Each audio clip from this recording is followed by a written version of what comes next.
Guys, welcome to my blog video. তো এটা ছিল আমার দাদার রিসেপশন পার্টির দিন আর কি। তো এই যে আমরা গিফট নিয়ে নিয়েছিলাম বৌদির জন্য, আর আমরা বাড়ি থেকে বের হচ্ছিলাম সেই দিন, মানে বৌভাতের দিনেই গিয়েছিলাম। আমরা বাড়ি থেকে বের হয়েছিলাম 4টের সময়। আর অনেকটুকু রাস্তা আর কি, প্রথমে বনগাঁ পর্যন্ত যেতে লাগে, তারপরে আবার ওখান থেকে ট্যাংরা কলোনি যেতে লাগে, প্রায় 1.5 ঘন্টা মতন টাইম লাগে আই থিঙ্ক। তো প্রথমে এই যে আমার এখান থেকে আর কি বাসে যেতে হয়, তো বাসের জন্য ওয়েট করছিলাম। তো বেশিক্ষণ দাঁড়াতে লাগেনি, 5 মিনিট মতো দাঁড়িয়েছিল, দেন বাস চলে এসেছিলো।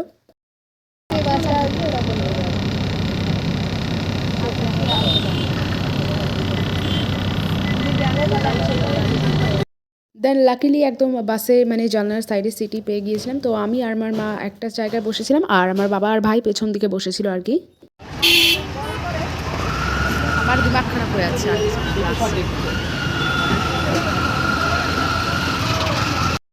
তারপর বাস থেকে নেমে পড়েছিলাম বনগাঁ, আর সেখান থেকে ধরলাম ট্যাংরা কলোনি যাওয়ার জন্য অটো। অটোর জায়গাটা মানে এত ছোট, 3জনের জায়গা, সেখানটা 4জন মানে চেপে চেপে বসেছি। আমার তো অবস্থা খারাপ হয়ে গেছে, মানে সাইডে রডে আমার লাগছিল ভীষণই, তো কি আর করার। তারপর ওখান থেকে মনে হয় আরও 30-35 মিনিট মতো লেগেছে। দেন আস্তে আস্তে আমাদের সন্ধ্যা হয়ে গিয়েছে। আর এই যে হচ্ছে আমার পিসির বাড়ি।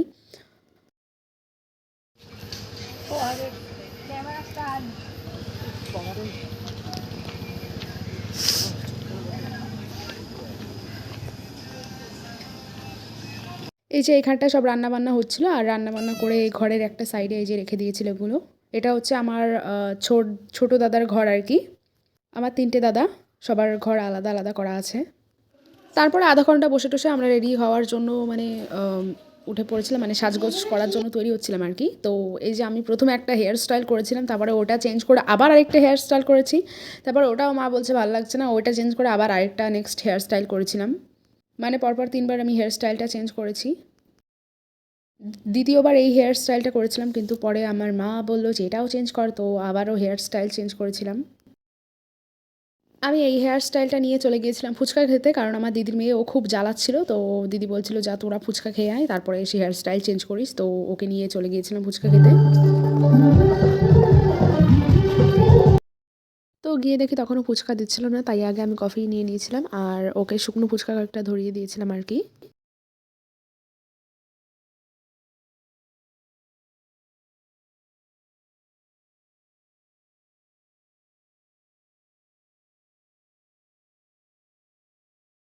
তো তারপর কফি টফি খেয়ে অনেকক্ষণ ঘুরে এসে তারপরে দেখলাম দিচ্ছে ফুচকা। দেন আমি আমার মাকে নিয়ে এসেছি যে চলো মা। তো তারপর মা আর আমি এখানে ফুচকা খেয়ে নিচ্ছিলাম। তার আধা ঘন্টা পরে দেখলাম চিকেন পকোড়া দিচ্ছিল, তো চিকেন পকোড়াও নিয়ে নিয়েছিলাম। আমি আর মা ঘুরে বেড়াচ্ছিলাম আর খাচ্ছিলাম। আর আমার দিদি মানে পিসির মেয়ের, ওদের এখনও সাজগোজ কমপ্লিট হয়নি। আমি আর আমার মাই সবার আগে সাজগোজ কমপ্লিট করেছিলাম। সবার আগে তো আমার সাজ কমপ্লিট হয়ে গিয়েছিল, তো তারপরে আমার মা কমপ্লিট করেছিল সাজগোজ, আর ওরা এখনও ঘরের মধ্যেই ছিল। তো বাইরে ঘুরে মানে কি করবো, এমনি তো ইভিনিং স্ন্যাক্স মানে খিদে পাচ্ছিল ইভিনিংয়ে, তো ইভিনিং স্ন্যাক্সগুলো নিয়ে নিলাম আগেই।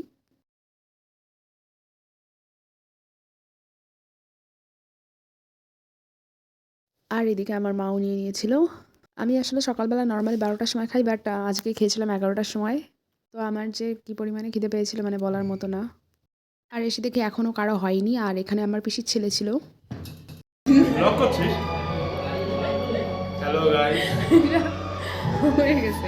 তারও 15 মিনিট পর তারপরে এই যে আমার দিদি দাঁড়িয়ে সেলফি তুলছিল, ওর হয়ে গিয়েছিল। আর এখানে নাচের জায়গা করেছিল, তো এখানটা এসে একটু দাঁড়িয়েছিলাম আর কি।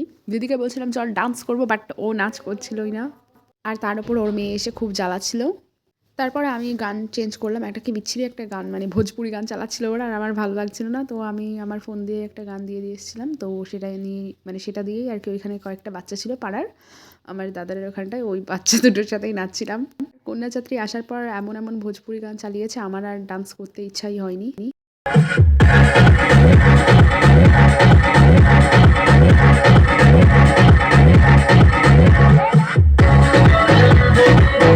এখানে अभी तो पार्टी शुरू हुई है ওই গানটা চলছিল। গানটা আমি ছাড়ছি না বিকজ অফ কপিরাইট পড়ে যেতে পারে, তার জন্য।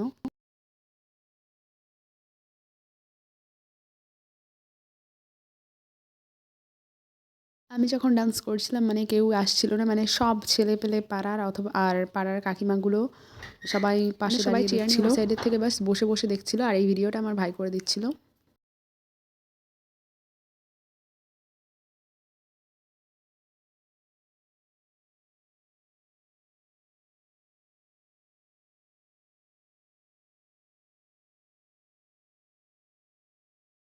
ডান্স ফান্স করে আমার গরম লেগে গিয়েছিল। দেন বৌদিকে রেডি করে অনেকক্ষণ পরে এখানটায় বসিয়ে দিয়েছে। তো তারপরে আমি আমার পিসির ছেলেরা মিলে মানে কয়েকটা ছবি ভিডিও এখান থেকে করে নিয়েছিলাম।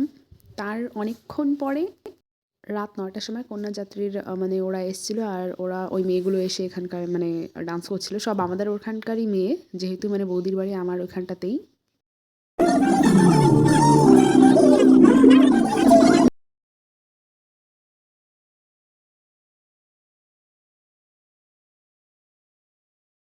দেন বেজে গিয়েছিল ৯:৩০, প্রায় ১০টা। তখন আমরা খেতে বসে পড়েছিলাম, আমি আর আমার ভাই আর আমার মা, আর বাবা অনেক আগেই খেয়ে নিয়েছিল। তো খেয়ে দিয়ে আবার এসেছিলাম, এখানে ডান্স করছিল সেটাই দেখছিলাম আর কি দাঁড়িয়ে দাঁড়িয়ে।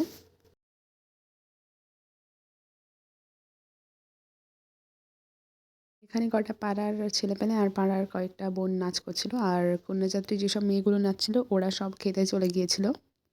ততক্ষণে প্রায় 10:30 বেজে গিয়েছিল।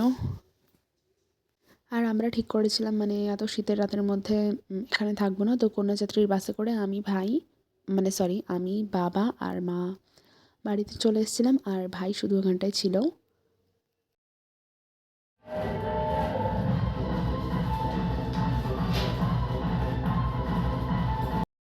মানে আমার শরীরটা খুব ভালো লাগছিল না, মানে ঠান্ডা লেগেছিল খুব। তো আমি বলছিলাম আমি এখানে থাকবো না, আর এখানে রাত্রিবেলা থাকলেও ঘুমও হবে না।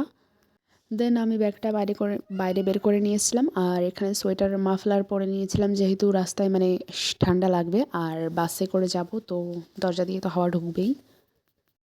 তো তারপরে ওখান থেকে একটু হেঁটে হেঁটে গিয়ে বাসে উঠেছিলাম।